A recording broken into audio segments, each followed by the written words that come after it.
So while 90% of crypto investors are panicking over what's happening right now in the market, the Trump tariffs, the $300 billion market crash that we saw, my DeFi portfolio is holding steady. And I'm not special. I'm not doing any crazy complex strategies. Sometimes I'm not even hedging my portfolio. And today I want to share with you the exact strategies that I've used to deploy over $50 million across the people that I have coached over the past couple years. So if we zoom out and look at cryptocurrency over the past month, yes, the market was slowly going down ever since late March. But April 5th, everything changed. The market went from $2.77 trillion to one day down to $2.57 trillion, wiping out $200 billion basically overnight. Another day goes by, it sees an inflow of about $20 billion, and then just a day after that, it sees an outflow of another $90 billion, bringing the total damages to roughly $300 billion just in the time span of 3 days. Now, while that does not seem like a lot of money, especially compared to a $2.7 trillion market cap, keep in mind that that is roughly 10% of crypto's overall market cap. Not to mention, that is roughly triple the total value in DeFi.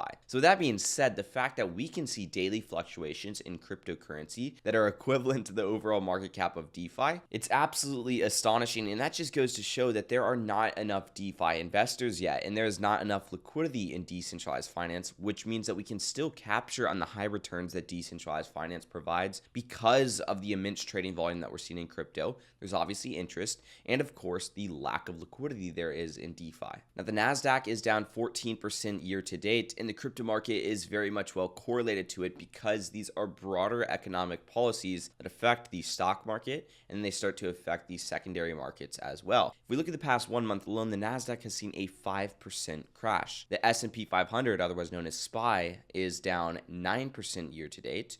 Over the past 1 month alone, down 4%. My point being is if cryptocurrency fundamentally is at the best it's ever been, as in we have countries investing into cryptocurrency right now, we also have states investing into cryptocurrency, creating strategic Bitcoin reserves, and of course we also have President Trump's policies that are affecting cryptocurrency in a good manner, firing the people that are attacking cryptocurrency, appointing pro-crypto people in positions of power like at the SEC, and even abolishing IRS policies that are anti-crypto. So fundamentally, crypto has never been better, especially with the ETFs and the institutional level adoption that we have this bull run. But with that being said, price-wise, cryptocurrency is down so much, which creates this huge opportunity. We're basically waiting for the price of cryptocurrency to catch up with where it's at fundamentally. And the reason why it hasn't done that quite yet is because it is correlated to the primary markets like the stock market, the real estate market, so on and so forth. And until it breaks that correlation or until those markets start to do well, cryptocurrency will still be undervalued in my opinion. So what I'm doing in the meantime is running strategies like this. Sol paired with Render, where I have about 18 to 20,000 bucks or so. I'm generating a 152%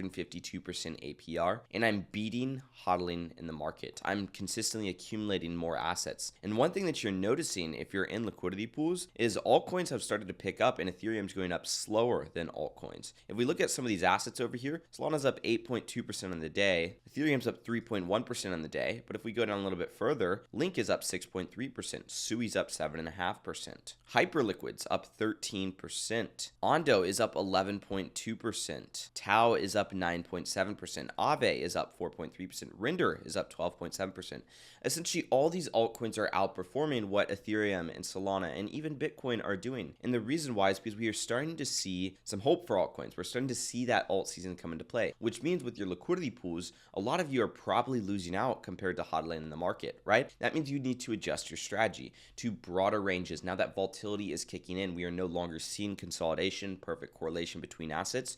Volatility is kicking in, so you need to go with broader ranges. But of course, there's nothing worse than running something like Ethereum to USDC right now, or Sol to USDC, and literally selling these assets like Ethereum and Solana at these low prices, because that's what you're doing if you're running strategies, crypto paired with stablecoin. As the price goes up, you are selling your Ethereums into USDC and stablecoins. As the price for Solana goes up, you're selling your Solanas into the USDC for stablecoins. But strategies like Sol Render, for example, well, we're either getting sold into Render Tether or we're getting sold into Sol. But the thing is, both these assets are typically going up at a similar pace, not a perfect pace, but a similar pace. And that essentially causes less selling pressure between the two assets and less divergence loss to go on. So in your portfolio, to structure yourself for the long term, you need to be looking for correlated assets. So for example, if I'm diving into something like Ethereum paired with another asset on the Ethereum network, something that's correlated to Ethereum, I can simply just look for assets that are correlated to Ethereum over the past 30 days or so, if I want to, over the past 14 days. Recently, as of today, I would want to be using the 7-day chart. The reason why is because over the past 7 days, these assets have been less correlated because we have seen that volatility in the market. Anyways, some of the assets that are going to be correlated to Ethereum are going to include assets like 1inch, which is native to the 1inch aggregator. Obviously, derivatives of Bitcoin are pretty closely correlated to Ethereum, but typically you're not going to get any crazy returns with those. Stuff like GRT is a pretty awesome token and correlated with Ethereum. Injective, once again, pretty solid token correlated with Ethereum. Render, pretty correlated to Ethereum, but also pretty correlated to Solana token. And we can keep on going down this list, but my point being is there are so many assets that are correlated to Ethereum and so many assets correlated to Sol, right? And while they might not look amazing on the front end, as good as something that's just Ethereum paired with USDC or Render paired with USDC or something like that, when you look at the back end and you look at the actual performance after you invest into them, you will make more money in them. So you might make less APR, but you'll have more growth potential, or you'll have lower divergence loss. So lower APR, but of course the trade-off is your portfolio is not bleeding. So at the same time, it makes more sense. Now, if you really want to strategically position yourself this bull run, one of the markets that I think is going to be doing very, very well is made in USA tokens. And if you go over to CoinGecko and you go right over here to categories, they will have a made in USA token category basically.